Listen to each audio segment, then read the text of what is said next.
Hello and welcome to the Shinsōban, our little book club on the internet. I'm Jay alongside, Benio. and today we are returning back after a really long time, about almost 3 months according to Bear's calculations. I think. I'm not very sure actually. But it has been a while Uh, since we've recorded. yeah, it's been pretty long. We have good excuses. Somewhat, yes. Well, okay, some of us here have good excuses. Others do not, but as they say, there is no you or I in team. So it's technically our excuse as a collective now. Oh, I see. I understand. It, yeah. That's how it works. I do make the rules. You can't argue with me. Thank you. Okay. Well, what's our excuse then? Our excuse is I'm getting my teeth ripped out next week. That's our excuse. Oh, well, you're not wrong, but it's not Yeah, we. I've already gotten my one wisdom tooth removed, and I think yeah. that's me set for the year, I believe. But how many are you getting removed again, and why? So unlike people my age, which I am not going to reveal, but probably everyone who listens to this knows, most people get their wisdom teeth extracted. Like maybe one or two at a time. Um, I I haven't gotten any extracted till date, and I have too many teeth in my mouth, so I'm getting a grand total of 6 teeth removed, ripped out in Ouch. one sitting. That's a nightmare. That's actually nightmare fuel. That's why this is my excuse. And if you're wondering why it's 6 teeth and not four, I have overcrowding in my mouth, so I need to get rid of non-wisdom teeth as well. Funnily enough, originally it was going to be 8, but I chickened out. I'm So glad there's a silver lining somewhat. yeah, I get to keep 2 teeth. Yeah. Um, to be fair, you didn't ask for the good excuse. You just asked for our excuse, like one of them. So That's true. My our other excuse was that uni is starting back up for us, but yeah. particularly for me, it started earlier. I've started actually finished my induction week for honors. I'm in my honors year now. Yippee! Really scary having to write a thesis, an individual and group one, and How do a lot of fancy. work towards that. But super excited as well. So So I can't. Can I like not no longer say dishonor on you and your cow like Mushu? no. Oh, Well, I think you can still say it until I graduate with honors, because okay. that means I would I graduate with have honors. I have 1 year to make use of it as much more as I can. more like 9 months, really. Oh yeah, because it's like a pregnancy. Yes, it is like a pregnancy. Yeah, we have been pretty diligent in releasing episodes, but yes, it has been a while since we recorded. Sorry, excuse me. Hold on. Not we. You have been because you're the main editor in chief that we have. I have not been diligent. I have been very slack. To be fair, I've had my lazy days. There's a Okay. reason why we don't have a complete track record of releasing on Wednesdays and now it's Saturdays, and we've had a lot of restructuring as well on how often we release episodes and stuff because we're getting busy. But it's Yes. fine. It's fine. There's no blame to um push around here. Yeah. Thank you for saving my hide on that. Speaking of restructuring and our a podcast, I would like to thank all of you for almost 60 streams and downloads and 12 Spotify followers, two of which are ourselves, obviously. Don't say that. So Why did you reveal that? no, because think about it like this, right? 10 is a much cleaner number than 12. So it's like 10 True. followers sounds nice to say. It's like, so thank you for the 10 real ones out there. The 10 real ones. Yes, the 10 real ones. But seriously, we do appreciate anyone who bothers to listen to us. Yeah, literally. For instance, I have a friend who I recently talked to. Name drop. But I should probably ask permission. Um, but they mentioned that they keep up pretty much up to date and they look forward to episodes, like listening to episodes. I'm not sure if they're like fully caught up, but considering that I know this person doesn't read manga, that's That's pretty cool. really that means a lot to me. So yeah, thank you to that For person. sure. I hope when they listen, if or when they listen to this episode, they realize I'm talking about them. For sure. Thank you to anyone. Whether we know you, whether we don't, doesn't matter. Thanks for listening. It's always great. For the random one or two people who listen from Russia or the US How's it going? or something. Yeah, hi. Hi, how's it going? Such a weird thing. Can you imagine if that's someone just using a VPN? It's like not even Ah, from shit. America or Russia. They're just using a VPN. Will be pretty funny though. Yeah, it would be. I think we're pretty much all settled in to share our mic stand for the day. Yes. Would you like to go first? We're kind of matchy. I have a little container which has cotton buds or Q-tips Q-tips.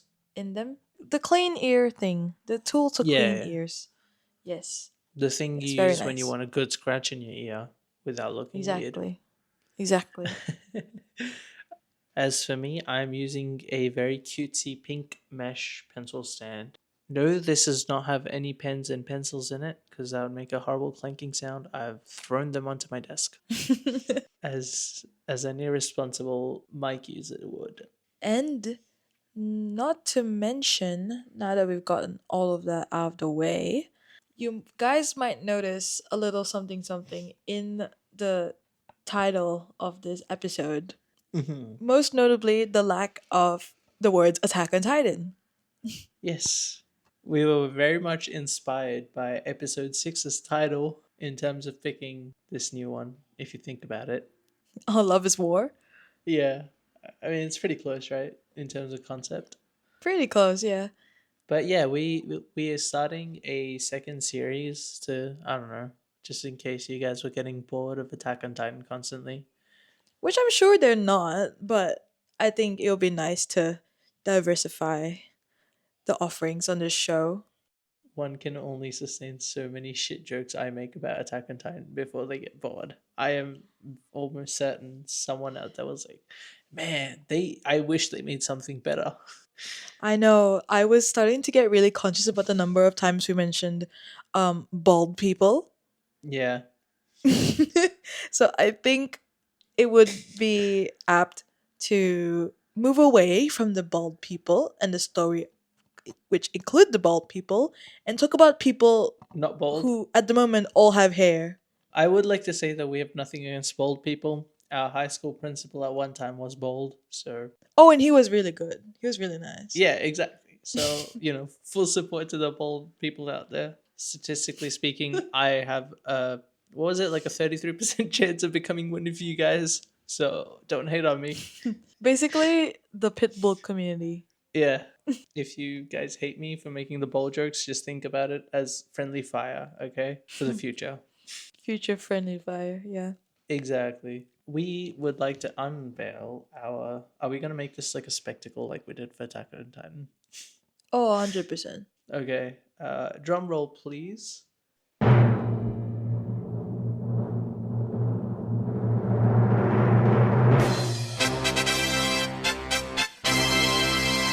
We are starting Twin Star Exorcists. Yippee! Yeah. Our structure is going to remain the same. One of us is going to be the expert, namely me, because I've read too many manga in my free time to remember. And of course, Bear's going to be the newbie to the series. I love doing this. I love my little life. You love your little life of not reading manga. Well, I'm reading them now, aren't I? That's true. That is true. So we are starting Twin Star Exorcists. It is starting now. We hope you enjoy, because I did enjoy it. Technically, I can't say I'm the expert on this series because I haven't finished it, but I was 4 chapters away before I dropped it. Okay, so it's not that bad. Yeah, that's pretty. You could say Yeah. that you've read virtually all of it. Yeah, don't ask me how long ago. That's a separate matter. Would you like to share any thoughts? What do you know about this series so far? When you brought this story up to me, I had zero idea of what to expect. In fact, when I first saw the cover art, the art style, the title, I kind Mm-hmm. of did judge it, and I just assumed it was very fantasy and action. I didn't realize Okay. there was a very romantic aspect to it. Yeah. Surprisingly, the story is very romance oriented, unlike Attack on Titan, which is partially why we started this one, to give a little flavor. Yeah, I'm really excited. I actually really well, I've read the first volume, which is why we're here, and I've really enjoyed it. It's a nice little reminder of the other mangas that are out there because I've been reading AOT, just AOT this whole time. Yes. I have been reading a variety because I am not loyal to one series at a time like I'm not anymore either. that. Yeah, you're learning the ways, to be fair, of Mm. becoming a good otaku. Oh my gosh, You're I'm on your on the journey. way. Exactly. I will become the biggest otaku. I okay, sure, if you want. But anyways, for listeners who are new to Twin Star Exorcists, just like me, what should they look out for? This series is much more romance oriented. Like there is action still, obviously, because I can't read anything without action for the most part. So there's some action in there, but unlike Attack on Titan, which is very like historically accurate for a large chunk of it, and very well defined beforehand, hinting at plot points that are going to show up later on. I don't think there's much of that in here, so it's not like I have to stop myself from spoiling anything apart from what I remember of the story. It's very cutesy, and much more chill than Attack on Titan. I guess just like the mythological references and stuff. That's what kind of got me interested in this Okay. series. Personally, if you're a big fan of mythologies, Yeah, I would agree based on my first experience reading this first volume of TSE. yeah. If you're someone who is interested in Japanese culture or Japanese, especially like religious or spiritual Mm. practices, have been to Japan, seen the shrine, seen the temples, stuff like that. I mean, I found it enjoyable. Yeah, I'm actually very excited for this. yeah. Even if you don't enjoy all that, there's some. The artwork's pretty cool. I would say I do like a lot of the character designs that show up even later in this series. And yeah, if you're just a fan Mm. of some cool character designs that are pretty inspired, yeah, this is probably something you'd vibe with. Yeah, definitely a change from the typical AOT art style, which is a bit more realistic. Almost grungy to an extent. Yeah, I love that they're sometimes chibi, sometimes they're very Yeah, cutesy. yeah, it's very shonen esque, if you will. Yes, and I haven't chuckled because of a manga chapter in so long. Really, The vibes are very different. I mean, I'm sure you would have.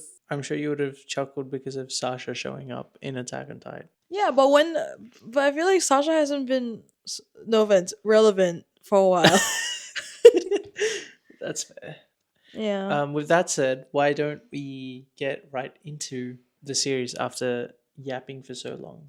Yippee yippee! We're starting a new volume of a new manga. Yippee yippee! Anyways, so chapter 1 of volume 1. It's called Rokuro and Benio, and I can tell Hmm. you at least now that these are the names of our main characters. Okay, We start that's our right. opening scene, and it starts off very emo, very dark. We have this little kid. He's all alone. He's clutching at Yep. his arm, surrounded by enormous flames, and he's looking Mm-hmm. rough, and he's basically saying the names of different people. Yep. And when we get like a close up on the next panel, we see that he's actually missing an arm. He's missing his right arm. So Yep. clearly very injured, possibly disturbed by what's happened. And that is it. That is the opening. Wow. What a lovely I know opening. it. I feel like it sets the tone really nicely. It gives you enough to be curious and actually see the first chapter through. So I actually liked it. Honestly, It was a single page. it was a single page, but it was like a really weird tonal whiplash going from that to, you know, like something a bit more lighthearted almost. No, it's not lighthearted. Because what's our first scene? Our first scene is an exorcism. I don't know what Jay's talking about. Yippee! I don't know, like the tone was very different when I read it for me. It's probably just me. I personally thought it was a very fitting tone because we start off with Okay. this scene in a house where there's an old man with long white hair. He's sitting Mm. with some kind of, it looks like offerings, and he's also Mm-hmm. sitting in front of this little kid whose eyes are closed. On he's She's laying down, and she's got her shirt unbuttoned. Mm-hmm. The words that this old man is speaking is very much like a little chant or ritual, praying Mm-hmm. to some Mm-hmm. kind of emperor or higher being. And Yeah. we can see that the girl, seems like the girl's parents are watching on, very looking very worried. And we can also see that there's also a third person who's watching, who seems to be this old Mm-hmm. man, this exorcist's little buddy. Old He man. looks like an old Okay. man, does he not? Yeah. He looks. I don't think he looks that old. He's Not. giving Not. Dumbledore. Oh, you're talking about him. I thought you were talking about Ryugo. Okay. Okay. And we see that this younger guy, so there's old guy and young guy. The old Okay. guy tells the young guy to wield he's got his weapons, which is a cool Mm-hmm. looking dagger or knife. And he's also got, weirdly enough, this Mm-hmm. paper talisman, which is basically just like a white Mm-hmm. paper with some inscriptions on it. Super thin paper if you've seen it before. Yep. And what happens is that after the old man says his little chant, there's a glowing grid that appears on the little girl's tummy, and she wakes up and she Mm. starts screaming, and out of that grid on her tummy, and it looks like it's glowing too, we see like this crazy Mm. fuck ass monster come up. It looks very Mm. much like skeletal. Like you can see ribs Yeah, like and bones. famished Mm. almost, but with a fat belly. I want to say it's giving Dementors, like from Harry Potter, but less Ooh, okay. flowy, more zombie. I actually have a lot of context to add. Really? Yeah. Funnily enough, when I was doing research for this episode, I think I spent about 2.5 to 3 hours looking up stuff. And I kid you not, at least 70% of that was all because of these 3 pages that we just discussed. So, to begin with, the chants at the start. Obviously, as you said, the old man seems to be beseeching some higher power or some kind of deity or god. He mentions the two words Amatsukami and Kunitsukami. So, that refers to two categories of gods in Japanese mythology. Amatsukami refers to gods born in a place called Takamagahara. And if anyone here has read Noragami and is listening to this, you know exactly what that is. It's Japan's version of heaven. Oh. And Kunitsukami refers to gods that are born on earth. So basically beseeching to the gods up above and gods on earth. And the old guy then goes on to say, excite your thoughts and guide my actions as did Totsukami over the 8 great provinces. I couldn't find anything on Totsukami because I was looking up pretty much every word I didn't recognize at this point. The closest I could find is a story of someone called Takami Musubi, a deity of creation and fertility, who was sent to govern over the process of the heavenly gods, so Amatsukami, transferring their powers to the earthly gods, Kunitsukami. And I'm not sure what the 8 great provinces could be in reference to, but there's a bunch of different possibilities. It could be referring to the mythological origins of Japan, or just 8 provinces, like as an idea taken from China. Yeah, that's some cool stuff. And the grid shaped mark that you referred to that appeared on the child's, I was very curious about that. it actually, yeah, I didn't know this before. I only found out when I was looking through stuff. It actually has a reference to actual Japanese mythology. It's called a kujikiri, Okay. and if you look very carefully, the mark's always drawn the same, even on the girl and on the little demon thing that comes Yeah. out of her. So the mark is made of 9 lines in total. 5 of them horizontal, 4 of them vertical, creating like a cross hatching pattern, pretty much like a Hmm. grid. And this mark is done as a preparation ritual to begin cutting off demonic influences, Oh. which is why that mark appears. So, in historical context, do they actually cut that mark? Yeah, so they made that mark. I'm not sure exactly what with, but I would think it might have been like cut into the person's Okay. body, Okay. possibly. In this case, it looks, of course, a bit more magical. It's not like the old guy's exactly stabbing her stomach Yeah. with a knife to create it, but yes. Okay. And as the young dude pulls out this little paper, he makes a little chant, right? He says, as swiftly as the Hmm. Ritsurio. So that chant refers back to a historical legal system called the Ritsurio, obviously, which was copied over from China at the time. And it basically created the criminal and legal codes for citizens while introducing provinces, districts, and neighborhoods. So pretty much it was like delivering justice and creating rules for civilization. So that's what they mean by Ritsurio, because at the time it was kind of like a really big thing. Yeah, and that's a phrase or word that comes up a lot, especially during the fight Mhm. scenes when they use these paper talismans. Basically, the purpose of the talismans is to imbue your weapon, or maybe Mhm. possibly yourself even, with a spell or an enchantment, which helps to heighten Mm. your abilities. So, in this first instance, Ryugo, the name of the young kid, he does his chant and then yeah, he says as swiftly as the Ritsurio. Yeah, which I also understood to be kind of like the hand of justice, something like that. Yeah, Yeah. and that's the purpose of these little papers, and they become really important plot wise. Actually, Yeah. yeah, I actually really like these fantastical elements, and it's nice that they are very rooted in genuine real world, practices. Yeah, like actual mythologies and beliefs of Hmm. people. So continuing on with, because we're in the middle of this exorcism for this little girl, the demon comes out, or whatever creature, different being, and Ryugo finishes enchanting his knife, and he attacks, slices at the monster. The monster is injured. His arm starts burning when it gets cut off, Mm. and then Ryugo says, "Be cleansed, be purified." And as he does that, does it disappear? The monster just disappears. It pops almost, but yes, it disappears. It's kind of, it looks like the act of destroying, but they don't. But they explain later that it's not. But we'll get to that. And Mm. he finishes off the monster, and you see like a little star symbol, which is very cutesy, very cool. Like I actually really like it. Like imagine the AOT. Imagine if you finished off a Titan and like it disappeared in like a star and left a star to look at. Would you believe it that the star shape, the pentagram, also has historical Really? context? Well, in okay, in general, I know that the pentagram, or like it does mean something in spiritual Yeah, terms and stuff. I know what you're thinking of is possibly a bit more on the negative connotation side. Oh well, pentagram. The word pentagram specifically, yeah, probably, but not the star Yeah, symbol. in this case, at the very least, it is called a pentagram here as well.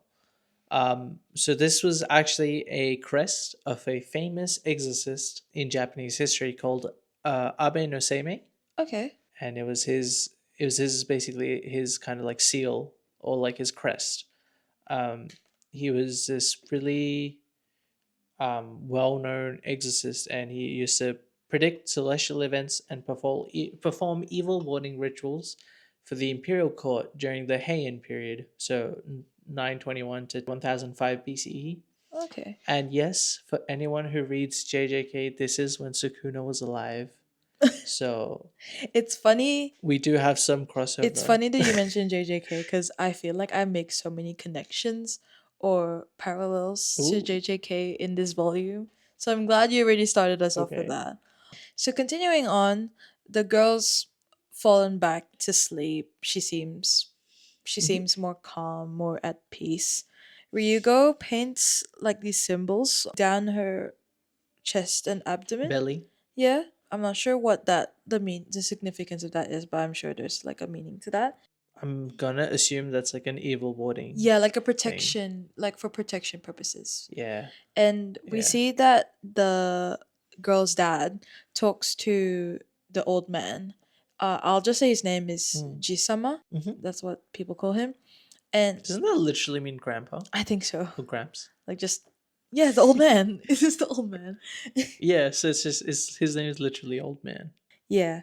And this is where we learn a bit more about this creature that we saw, this otherworldly creature. Mm. They're called in the world or in the field of exorcists or exorcisms, they're called impurities. And Mm. they originate from this alternate world called Mm. Magano. Hmm. And at times they're able to enter the human world and like wreak havoc Yes. on humans, which is why exorcists basically do their job by purifying these impurities and sending them. I don't know if they get sent back to Magano, but I think it's just purifying them yeah, purifying them. in general. So we get that little introduction into what we just saw, what we just witnessed. Our introduced exorcists, Jisama and Ryugo, they're heading back and they're talking about how they were actually missing a third person who is called Mm. Rokuro. He promised that he Mhm. was gonna be there, but he didn't show up. And this is and we know as we know, Rokuro is one of our main characters, and here we get introduced to him.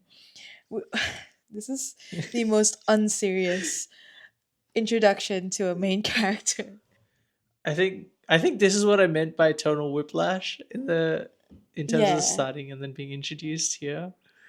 I mean, come on, think of like the title Twin Star Exorcists, and why are we introducing the male main character and he's deadass like getting rejected by a girl?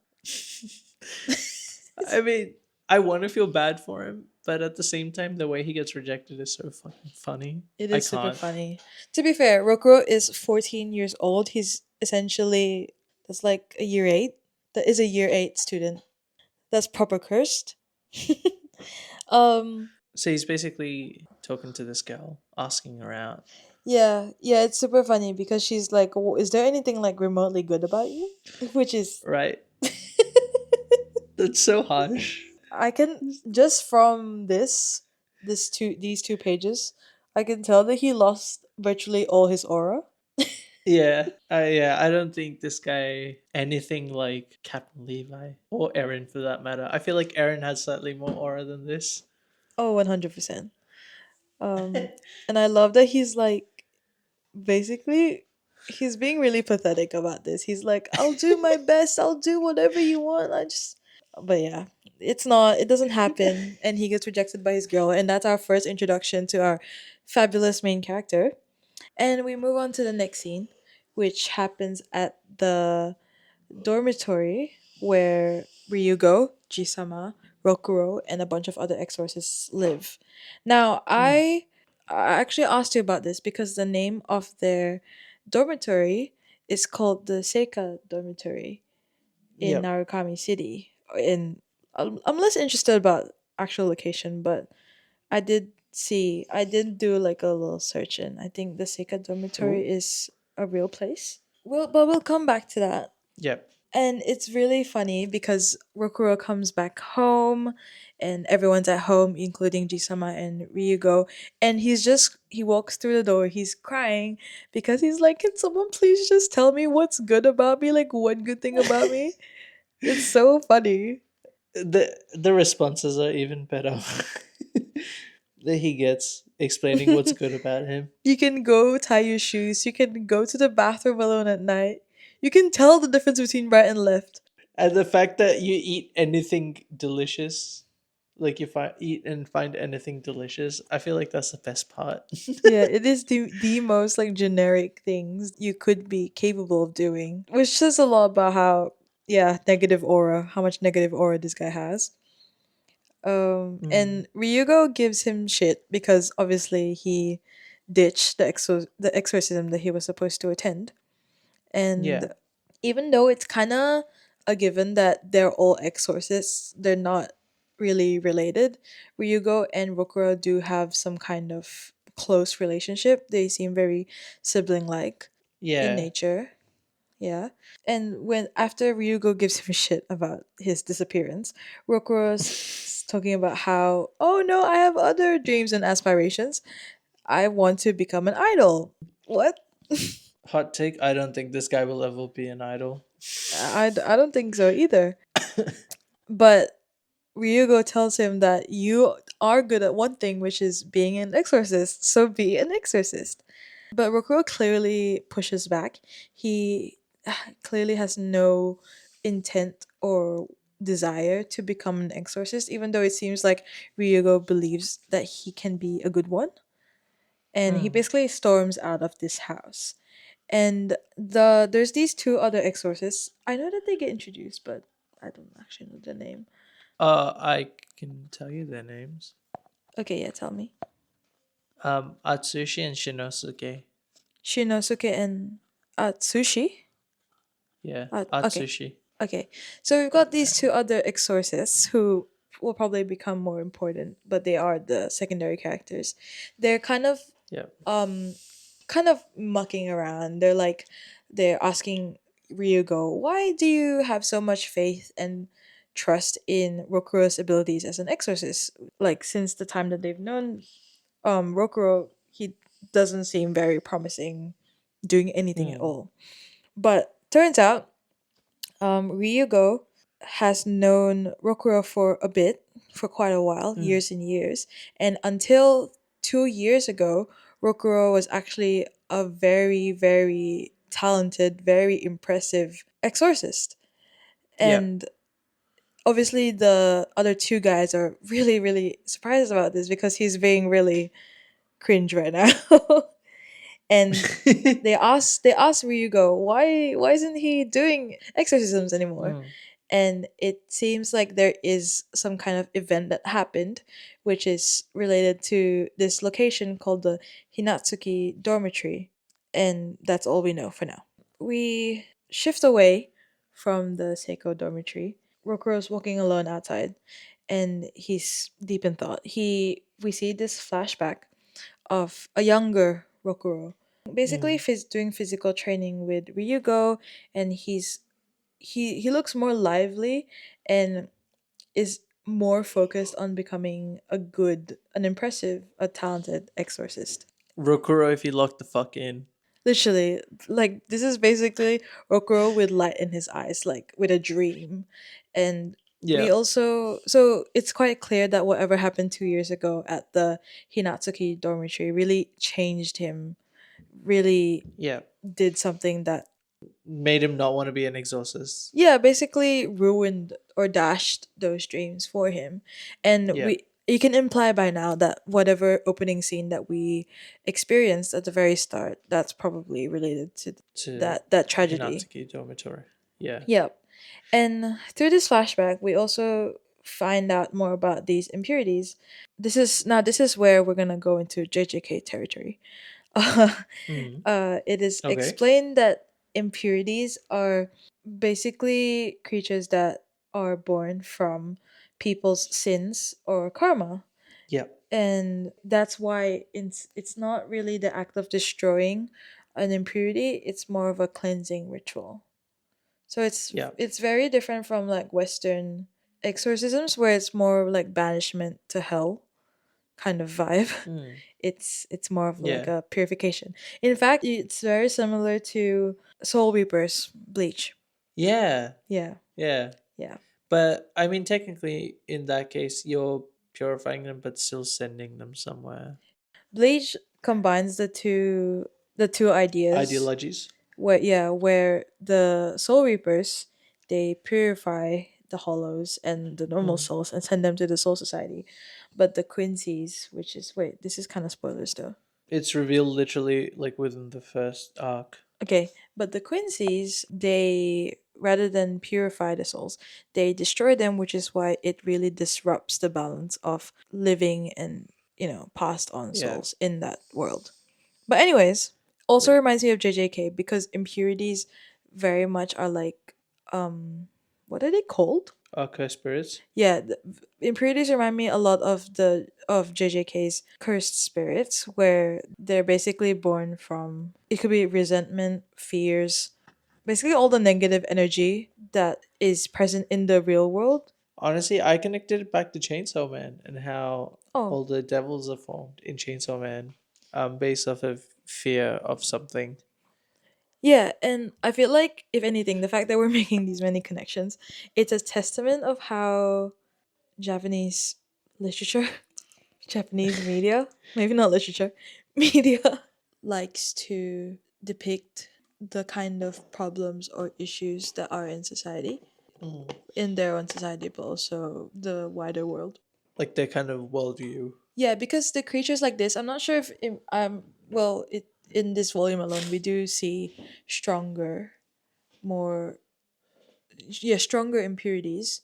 So it does seem like there is a scale to Mm. their power. So it's almost, it does seem like it also follows that trend in other mangas or shows where Yeah. the prevalence of a certain karma, a certain regret, a certain negative energy could translate into a stronger antagonist or enemy. Yeah, I get you. So it's giving JJK. It's giving It's giving JJK. For sure. JJK, Chainsaw Man. yeah, Yeah. very much so. Yeah, for sure. I'd agree. Yeah, like those are very much the counterparts for the Yep. concepts here. Okay. We all in this flashback we also see instances where Ryugo and Rokuro are actually conducting exorcisms together, and clearly Rokuro's natural at it, even though he looks really, really young. Like we're looking like preschool. This kid probably doesn't know how to do his times tables, bro. Like If he was an exorcist till up to 2 years ago and he's currently 14, that means he was younger than 12 years old yeah, he's in at this primary school point. right now in this flashback. Yeah. Yeah, so he's like young in this. Yeah, so there's a very stark contrast of the Roku of the past and the Roku of the present. And we see this Yeah. when the flashback ends and he's like, "What's the point if you're dead?" It's really heartbreaking. Yeah. Okay, he continues to wallow in self-pity and wondering if he Mm. could become an idol, which is very unlikely.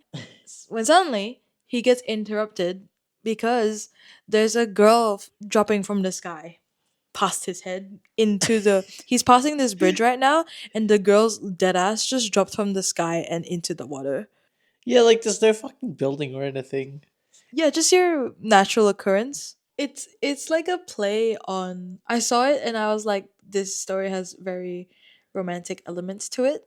This is such like a, are you an angel because you fell from the sky kind of. Oh my Like it's god. really on the nose here. Did you hurt when you fell from heaven? Especially given the fact that they're like really holy as well. Like they're meant to be purifying impurities. Like at least Rokuro is supposed to be, right? Yeah. So he's got like a holy aspect to it. It's that whole did it hurt, did it hurt when you fell from heaven, which is very funny and ironic once we get to that, once Yeah. we get to why that is ironic. So Yes. Rokuro sees this girl fall into the water, Mm. and obviously he's shocked, and he jumps into the water from the bridge after her. And obviously he's trying to swim to try and save her, but he looks to the side and he sees that the girl's already swam to the other fucking side. Like she's perfectly fine. Who knows where she's come from, but she's fine. And he It's then like she's done this realizes, before. exactly. And at this point, Rokuro fucking realizes that he can't fucking swim. I absolutely adore the face he makes as well.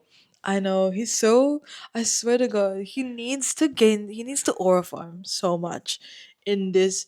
I'm never gonna, or else I'm just gonna see him as like this little kid who can't do fucking shit. To be fair, does this not kind of remind you of Eren when he was younger? Yes, that's true. That's true. You got me there. Like there's literally a But scene of him running into a fight, and the only reason he survives is because Mikasa's behind him. you're not wrong. And to be fair, he does oral form by the end of this volume, but we'll get to that. We'll get there. We'll get there. Yeah. So he realizes he can't swim. So this is so fucking embarrassing. So the girl who he just tried to save, who's already made it to the side, like to dry land, she has to fucking swim Hmm. back into the water to drag him out of the water and save him. So that's what happens. You know what? The girl that rejected him earlier was right. He is extremely immature. 100%. He's just no thinking at all. And as Yeah, she's drying off, he has the time of day to ogle and talk about how cute she is. Because he's a 14-year-old boy, of course, of course. who's in desperate need of a girlfriend. Yeah, 100%. Yeah. Why is he in need of a girlfriend Because he again? lame as fuck. Do. Fair enough. I mean that he is. I can't. I can't lie. He's pretty fucking lame at this point. Yeah.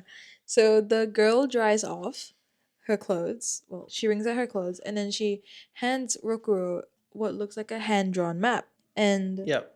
obviously he's kind of trying to oroform with this girl, which is proving really hard, but he tries to talk to her.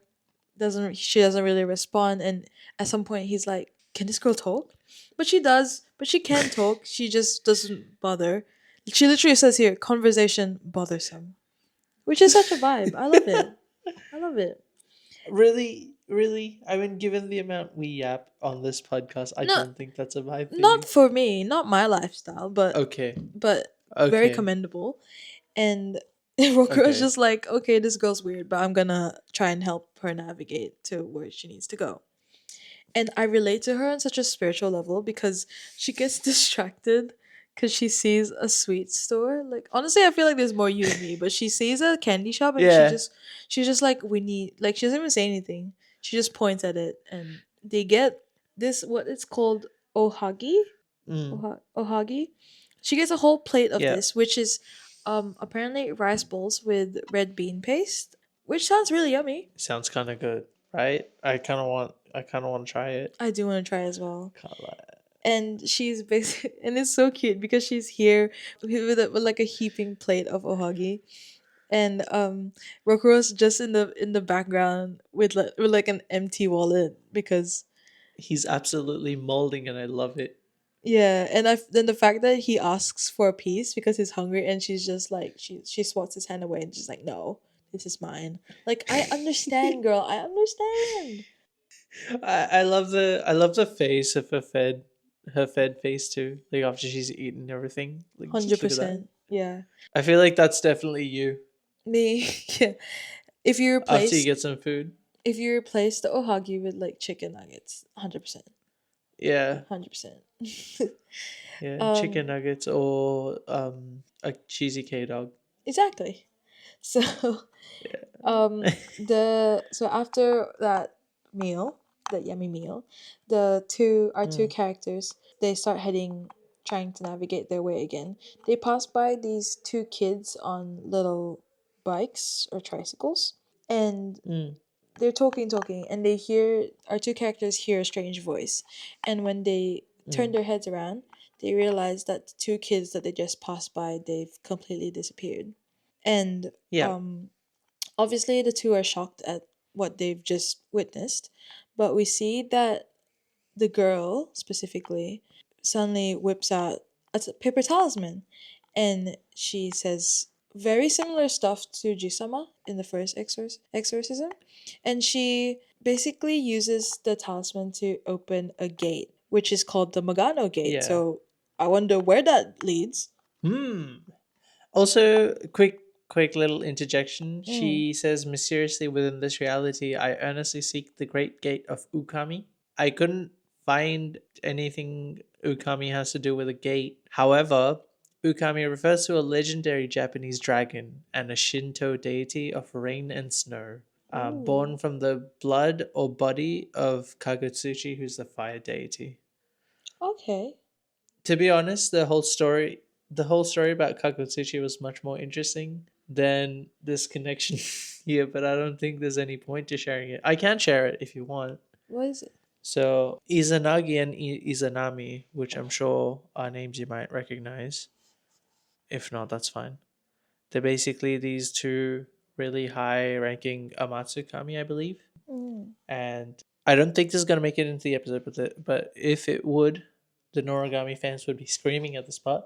But basically, Izanami was Kagutsuchi's mother, and she burnt up while giving Kagutsuchi birth due to him being a fire deity.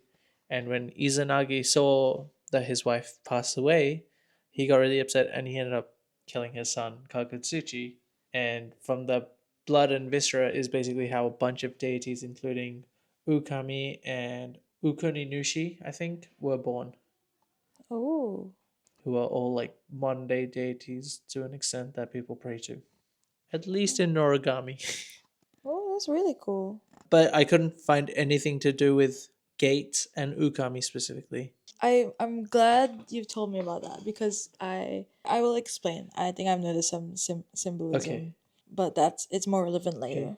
Cool. Also, the gate that she opens up looks a lot like the gates from Bleach that they open up when traveling, Oh, they do. right? Like They the little do. sliding door. Oh, well, this is more like a Torii gate design, but yeah, it's got a very similar vibe. Yeah, 100%. Which makes sense because they are going into like a spiritual world. Yeah. Okay, so this girl that's been introduced, she opens this she opens this gate to Magano, basically. But Mm, I don't think Rokuro knows this yet. But he steps in with her and he steps into Magano. He sees it all. It looks like a yep. wasteland and it's very surreal. It is a Destroyed wasteland. buildings. Yeah, a lot of like Yeah. houses, just like abandoned infrastructure. And of course, there's a lot of Mm, these impurities, these little demons, these creatures. They hear a scream, and it's a little girl because they saw a little girl and her brother, I believe, or something like that. A little girl and a mm, little boy, and the little girl is screaming, and the little boy's has some injuries, and is clearly suffering. And just mm. as the impurity that's in front of them is about to eat the girl, our main character, like the girl main character, the, the older girl, fuck, it's so late. The girl from the sky, the angel who The from girl from the sky, yeah, the girl from the sky. She yes. runs at them. Oh yes, and she uses her own weapon. It's a sword that's bigger than Mm. Ryugo's dagger. It's Loki bigger than her as well. It is looking bigger than her, and she slices at this impurity, and we see she's basically ore farming, right? She we see that Yep. she's got her mask, which is it looks like a white plain fox mask, Yep. and we realize at the same time as Rokuro that she's also an exorcist. Well, maybe we realized earlier, Yep. but she is, and that's super cool. We also see that she has a lot more paper talismans, like these charms, Mm. which clearly all have different uses or abilities that can be applied to her or her weapon. Yep. Specifically, her enchanted gear. She has quite a lot.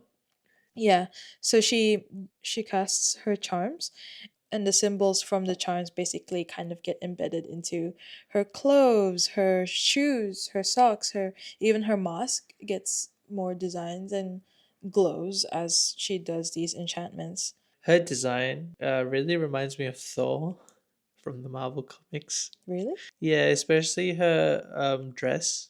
It has Thor has a very similar style of like six circles on his chest with like a Oh, line streaking through them. okay. Also, the design of Magano. So first of all, the Magano is a real thing in Japanese spiritual belief, and it's exactly as it's described in the manga. Mm. But the design of the Magano, when I first saw it, made me feel really weird and creeped out. I realized why when I was rereading it right now. It reminds me a lot of the village from Uzumaki, if anyone's ever read that. Maybe I shouldn't say it, it might be spoilers, but yeah, it's a really creepy look for a world that Hmm. the author chose. I haven't read Uzumaki, but if you're creeped out, then it must be pretty Yeah. uncanny. Yeah. Yeah, there's this one specific area this reminds me of, and it's like directly at the end of the whole series when everything's like ramped up to 10. Hmm. Oh god.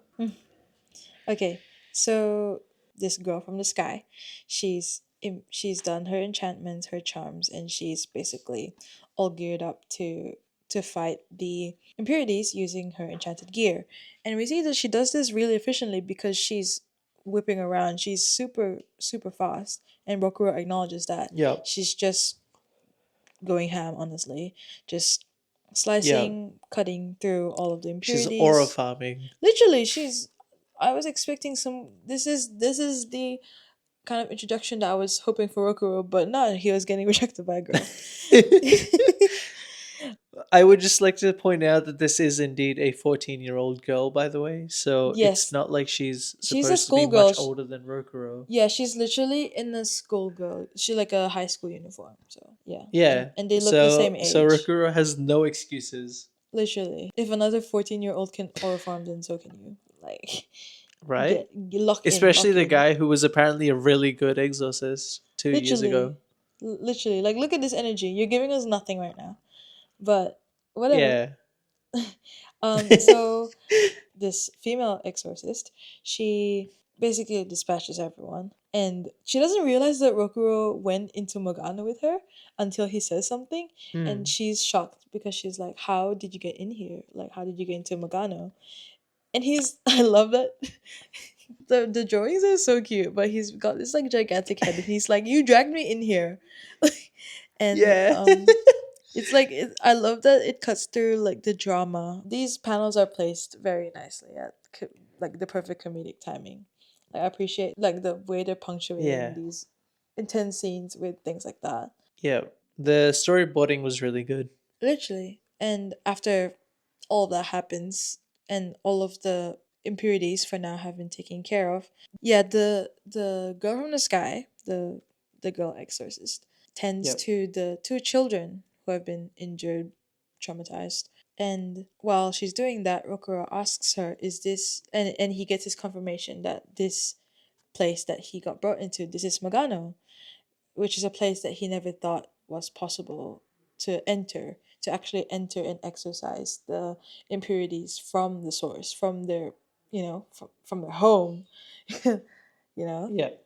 And this is where the girl kind of realizes that, oh, you're able to come in here with me because you yourself are an exorcist, to which he denies very, not convincingly, but very adamantly that he's not an exorcist. Yeah.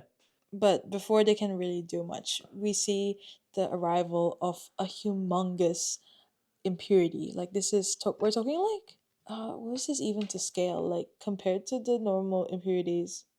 I actually had some thoughts before we get into this large impurity.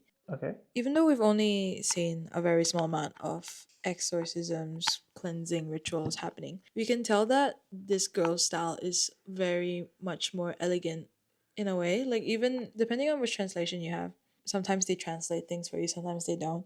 But when she finishes her Yep. complete transformation, I forgot to mention this, it's it says here, she says Izeyo Higan no Mai, which is Higan no Mai. Higan no Yeah. Mai, yeah, which is translates apparently to a name of a dance.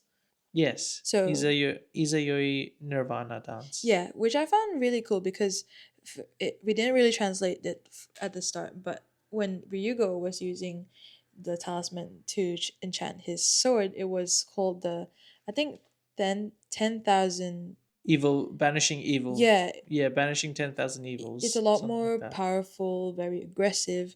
So I'm wondering if it's dependent on your training style. Is this like, is this like Demon Slayer, where it's kind of like your flavor of um fighting or breeding What's your style. Yeah, swordsmanship? Yeah. exactly. Like, is this unique or is this your Um. family? Like, is this?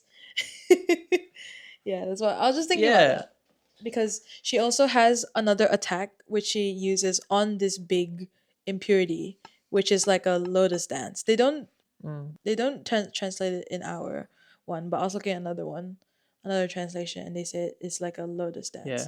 So I was like, oh, cool. Like it's a bit more delicate Yeah. charms that she's using, I guess. Actually, it's kind of funny you bring up Demon Slayer as a connection because when I saw the big impurity, it made me think of the monster from the swordsman selection exam in Demon Slayer with the multiple hands. Because if you, I don't know if you remember, when Tanjiro goes to become a Demon Slayer, like an official Demon Slayer.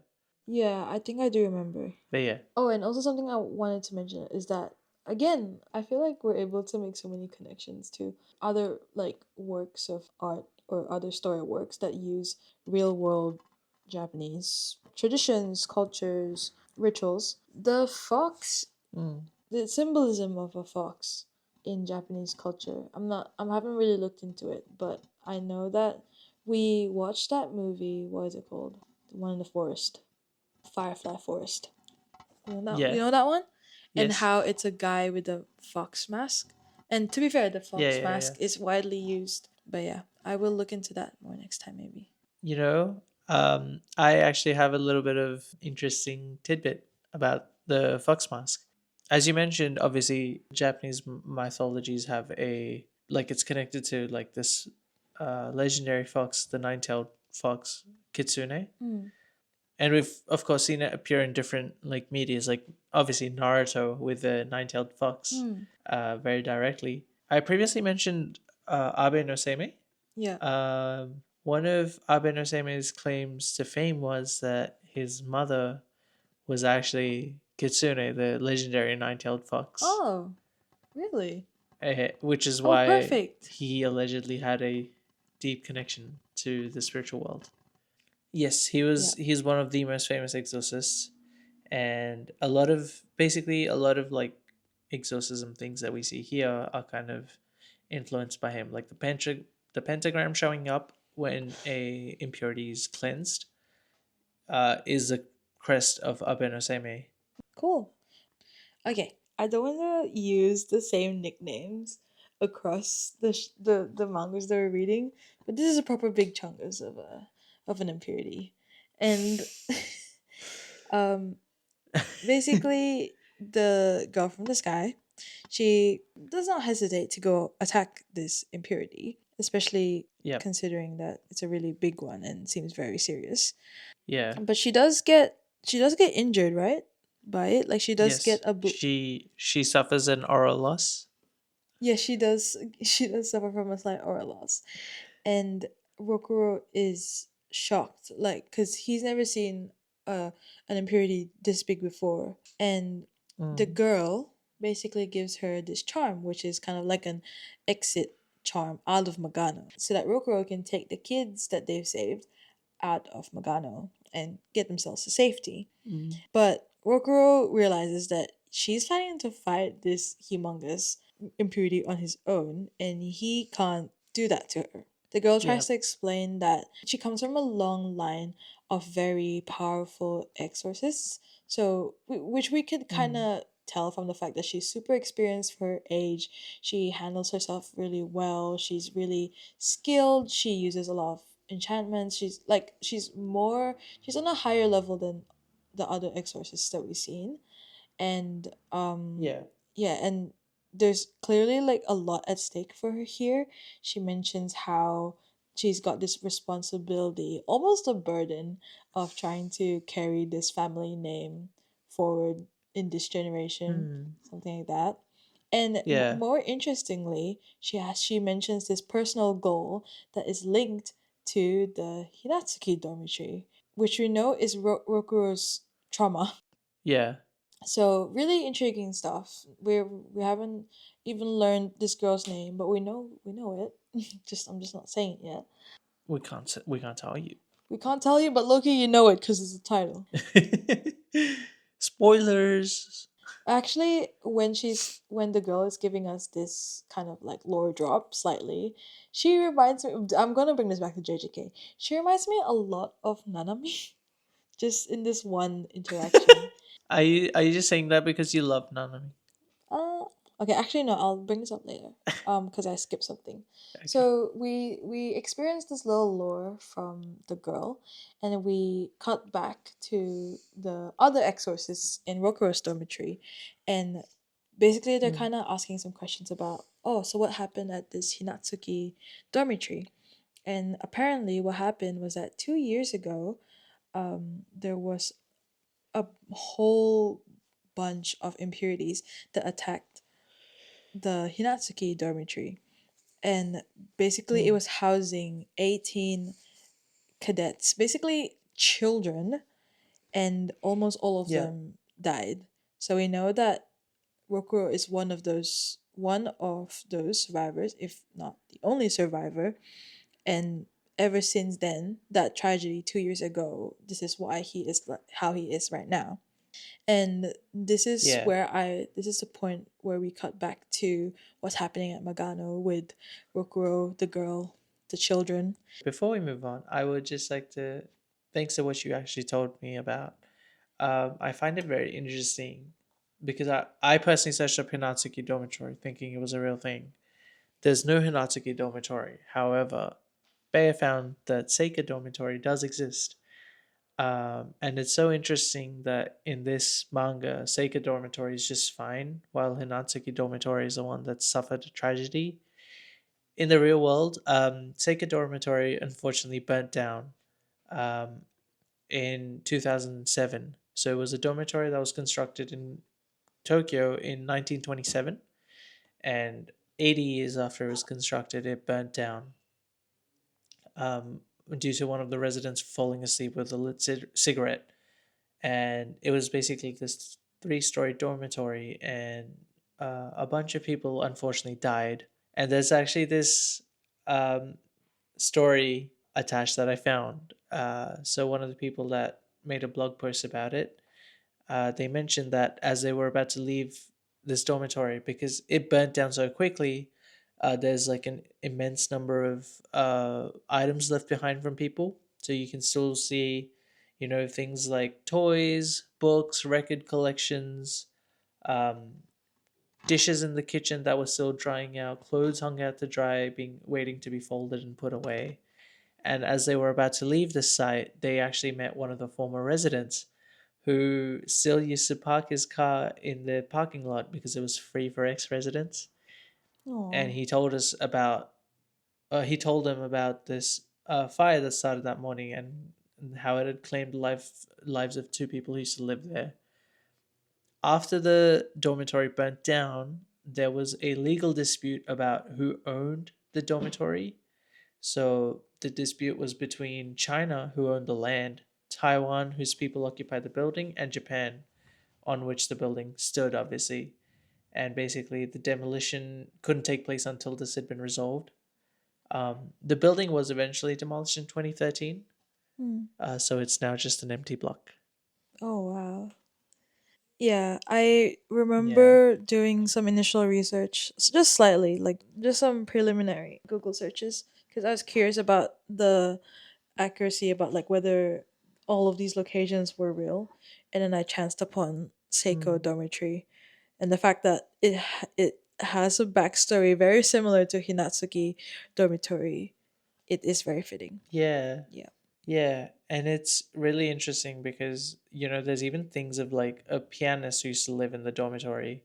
He left behind all his piano and all of his music notes, and people like, if it still existed, you'd be able to read through Mm. that person's sheet music, pretty much. Yeah, that is probably the inspiration behind the Seiko dormitory and how it links back to Twin Star Exorcists. It wasn't Mm. Seiko Yeah, dormitory in the story that burns down. It's Hinatsuki. yeah. Okay, but yeah. So we have this lore drop about Hinatsuki dormitory. We learn a little bit more about this girl that fell from the sky, and she's very strange. But I think I quite like her character.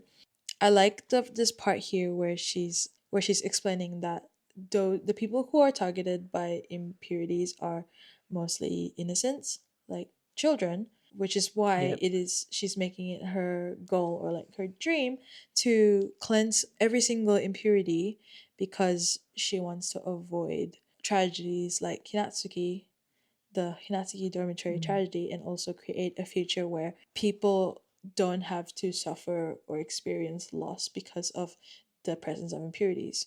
This reminds me a lot of Nanami from JJK because of his whole thing. You don't know much about him, but one of his main principles was the whole thing about it's not a sin to be young.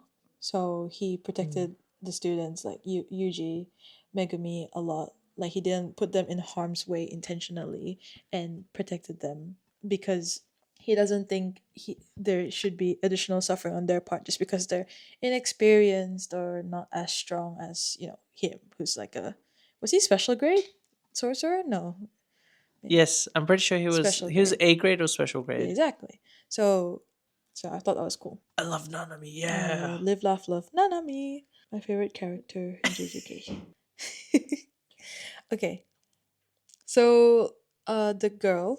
She does the Oboro Renge no Mai, your hazy lotus dance that you mentioned. Yes, exactly. So we see that her skills, basically, like these little combinations of moves and enchantments and spells. Yeah, her Mm. fighting style is very much like a dance because she also has the Yeah. element of speed, and it has a very like delicate elegance to it, which is really cool because we Yeah. spoiler alert, we will see Rokuro's style of fighting as well in this volume. She's doing this single-handedly right now. Even though the impurity sustains a lot of damage because of what she's doing, at the end of the day, it's a big chungus. It is a big chungus of an impurity. So It's just like Big Chungus from Attack on Titan. exactly. And Rokuro's seeing all of this, and even though he's got this obligation to, take care of these two children they saved, he realizes that he can't turn his back on this girl because as this little girl is crying, the child, he's thinking back to what happened at the Hinatsuki dormitory. He's watching his friends die at the hands of these impurities. Yeah. And not to Yeah. mention, these impurities, I just noticed they look very human like, considering that Yeah. the impurities in Magano and so far look very much otherworldly. Inhuman. Yes, like creatures. But these impurities look they are humans, but with the character design of the external character design of a impurity. Yeah.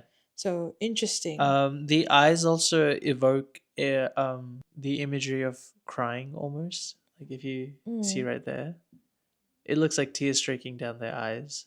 Yeah. I thought it was also interesting that these impurities specifically, instead of the abdomen where the mark that you said, the crosshatch mark, Yep, the Kujikiri. it's not really on their abdomen, it's on their chest. Also, I just noticed that impurity in the back sure looks a lot like a girl. Yeah, it does. Yeah. So, I'm not sure what that means, um, but they're impurities or yeah, they're impurities for now. perhaps peculiar Yeah. tragedy. So Rokuro thinks back to this memory that he's obviously been trying to repress, and Hmm. at this point the girl who's fighting, she's kind of exhausted all her charms, her paper talismans, and she doesn't want to be defeated, but obviously like she is running out of resources. And that's when Rokuro kind Yep. of starts stepping up. He steps up. The man steps up. The 14-year-old kid steps up. Finally, And finally. yeah. And the girl's like, why didn't you leave? Why didn't you escape? What are you doing here? And Rokuro is saying that you said that you wanted to cleanse all of the impurities. And Hmm. and if you don't think you can do it, then why are you doing it? Because if you die, Yeah. then you can't really do anything anymore. I know he says it in a really like kind of like more lighthearted tone because he's saying the quote is, "Don't you know you won't be able to eat any more ohagi?" So real Which for is that. fair, but it also goes to show that as immature as Rokuro is shown so far in this chapter, you can tell that he also carries a different burden from the girl. He Mm, obviously has a lot of survivor's guilt from the Hinatsuki yeah. dormitory tragedy. So it's kind of like that realization that their lives and their experience stopped at that age. And Yeah. yeah, no more experiences being had. So it's kind of like on him to kind of live for them. I would just like to say I too was actually secretly an exorcist at the age of 14, but then I realized if I die, I would not be able to eat any more chocolate cream biscuits. So, Right. yeah, Right. my bad, guys. Right, Jay, right. Right. Right. I actually signed an NDA, so I can't give you any Right. proof, but my sources trust me, and I made it the fuck up. Okay, well, one thing that's different is that you did not aura farm because now Rokuro has started to aura farm. He You don't know that. right. Anyways, Rokuro heads straight for the impurity, this big chungus impurity, and he whips out a paper talisman, but this one has no words on it, completely blank, and it is black in color. And even It's and black. even the girl is like, "What the fuck?" And he, This is how you know he is going to lock the fucking yeah, this is how you know final. he's gonna aura farm. When the girl whose experience is like, Yeah. "What the hell?" So he readies his stance and he channels the pain of and his bad experiences in the aftermath of the tragedy, and he basically does his ritual, his little enchantment, and Mm, his fucking arm, basically the arm that we saw he lost in the fire, yeah. it turns out it fucking transforms. It becomes very much similar. It has a very similar nature to an impurity. It looks very demonic, very. You know, if you scroll back a few pages, it's the exact arm that the Mm, impurities that attacked Hinatsuki have. yeah, The exact same fucking thing. yeah. It's the arm that looks very. It looks a bit too much like the impurities that attacked. Yeah. So this is how he got his arm back. I didn't mention that he has two arms. He's had two arms this whole time, like in the present day, and He's yeah, yes, he's not disabled in any way or handicapped, at sorry. all, yeah. Although I must say, the framing of this scene where he, has his arm out looks specifically like his arm is laughing, like with mouth wide open, It does, right? yeah. And some of the translations I've read, instead of saying the impurities have a certain voice, they are referred to as having a certain laugh. Oh, Yeah. so that is the laughing kind of chat bubble coming from him? I want to say it's coming from his arm because it's like so massive, and the big impurity in the background is clearly like beaten up and not laughing as loudly anymore. Yeah, So I would have thought it's coming from yeah. his arm mouth. Yeah, so in general, the transformation of this arm into whatever the fuck this is scares the big chungus impurity. Yes, it Which, sure does. yeah, which the girl who's just watching right now realizes as well. And this is something, again, something really new to her. Mm, And we see this new kind of like rejuvenation in Rokuro's demeanor. Like he's very yeah. aggressive, and he kind of embodies a similar stance to what the girl was saying before, like whatever you are, I'm going Mm. to cleanse every single impurity, every single sin. Yeah, and I find it really heartwarming because that's the exact thing Rokuro used to say before the tragedy of Hinatsuki Dawn. Because we see a couple of flashbacks where he makes the exact same pose and he says the exact same things, which is why he kind of like he resonates with Sky Girl's statement of "I'll cleanse them all" because it used to be his catchphrase as well. Yeah, like it's really heartwarming to see how this interaction with the girl, this exposure to Mogano, and this newfound threat, they've really come together and basically brought back what allows us this glimpse of what the old Rokuro was like. And this is Yeah. him like after being rusty, being an exorcist, like after Right? 2 years. And this man aura farms. He one shots Big Chungus and walks without even looking at the buddy. He's aura farming to the max, and I'm fully here for it. Yeah, one shot and it's like it's blown a massive hole in this impurity. Like it's all gone. Yeah, He's so flashy for no reason. right? But he aura He's farmed successfully is what matters. Is he? Would you say he's at a aura loss or a aura deficit or a what's the opposite of a deficit? Profit? It's like a No. Excess? no Surplus. Aura surplus. surplus.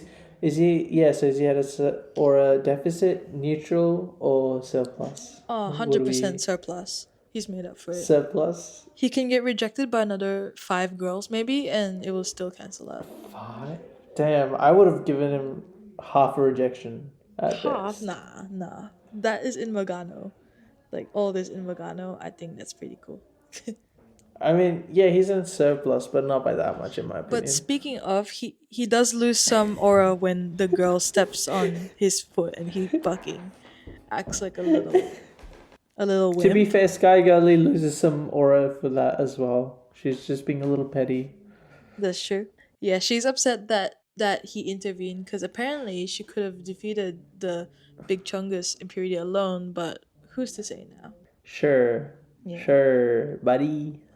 Yeah. So they leave Magano, they bring the children with them, and they're all safe. And some things that I wanted to talk about before the scene ends. Yep. See, the fact that they brought about this black paper talisman, this black charm.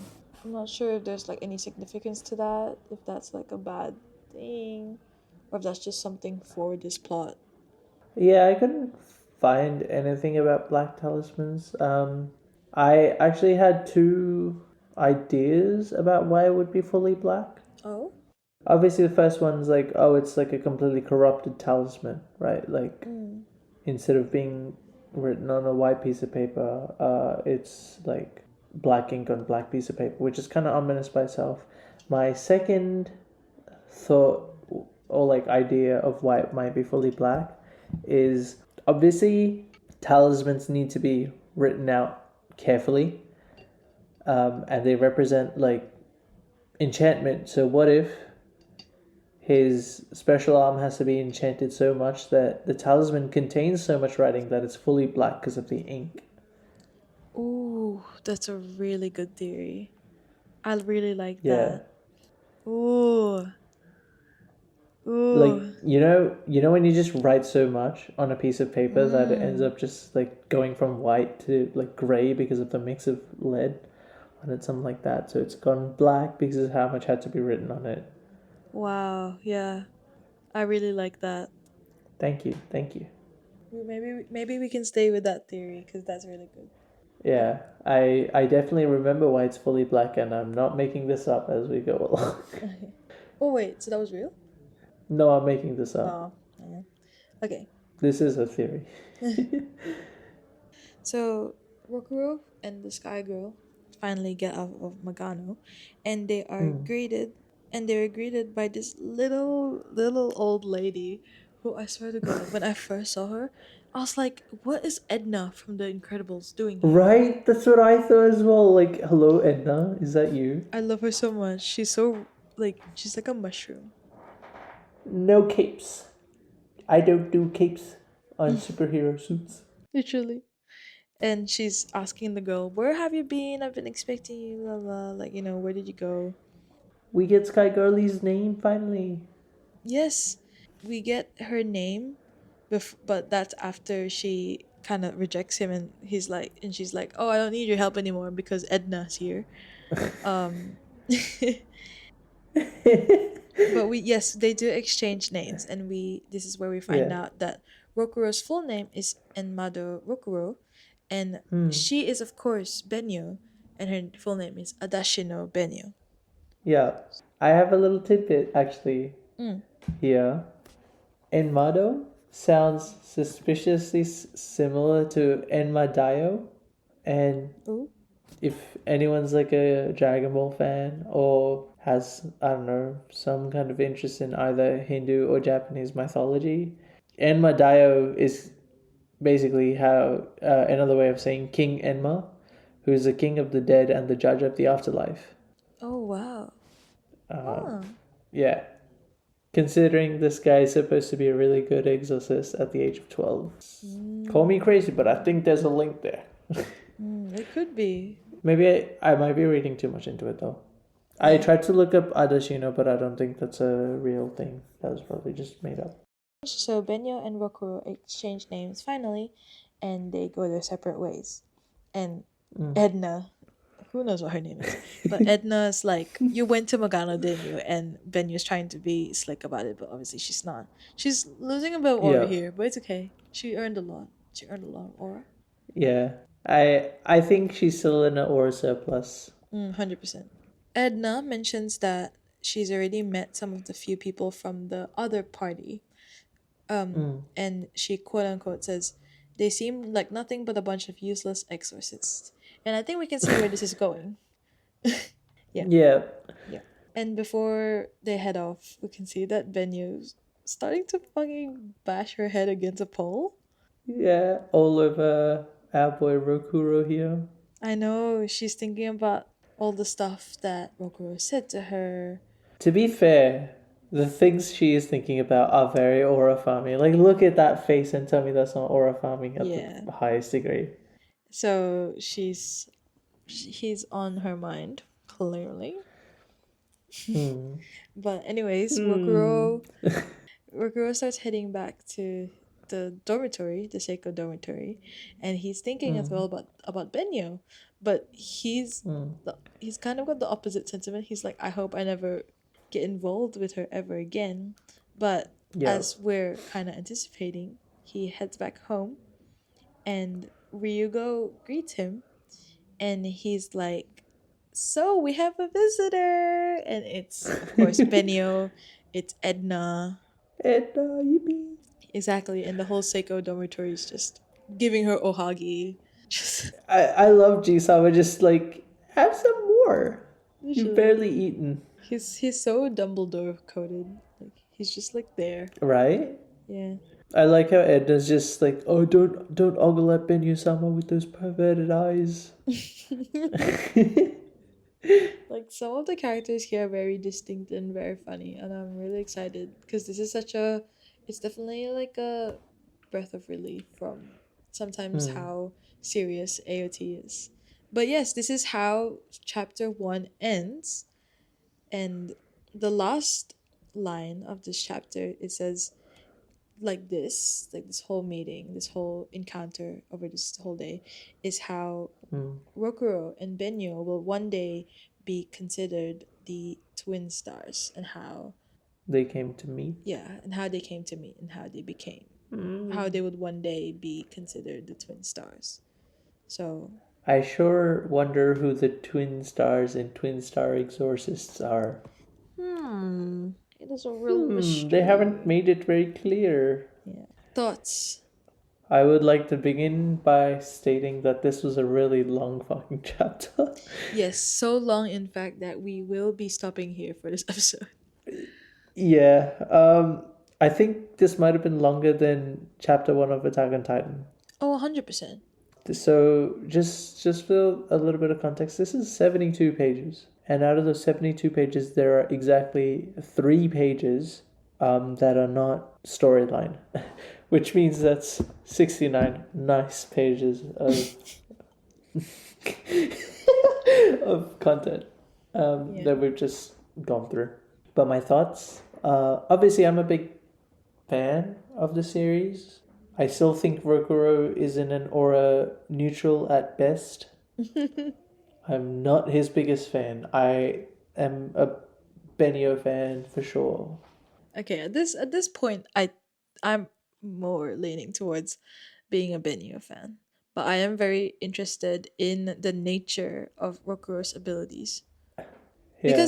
Because he is a good, before the tragedy, he was a good exorcist, and maybe I don't want to talk about fate yet because it's not really mentioned too much in this chapter, but maybe things happen for a reason. That's for us to know and you guys to not know unless you read ahead. I would like to say though, I think my favorite character so far is Ryugo. I don't know. He's very cute. He's just a silly little guy. Yeah, I You know? like the homely feel that he brings to this story. Exactly. He forgot Rokuro was gonna meet him at an exorcism. Literally. My favorite character is He's Edna. Understandably. Nah, kidding. My favorite Uh, character, well, it can't not be Benio, Loki. okay. Yeah. Okay, fair enough. But yeah, that was a super, super good chapter. Like, I could see that being published as a one shot. I really, really liked it. Like the pacing, the story, the character design developments, the design of Yeah. the skills and stuff.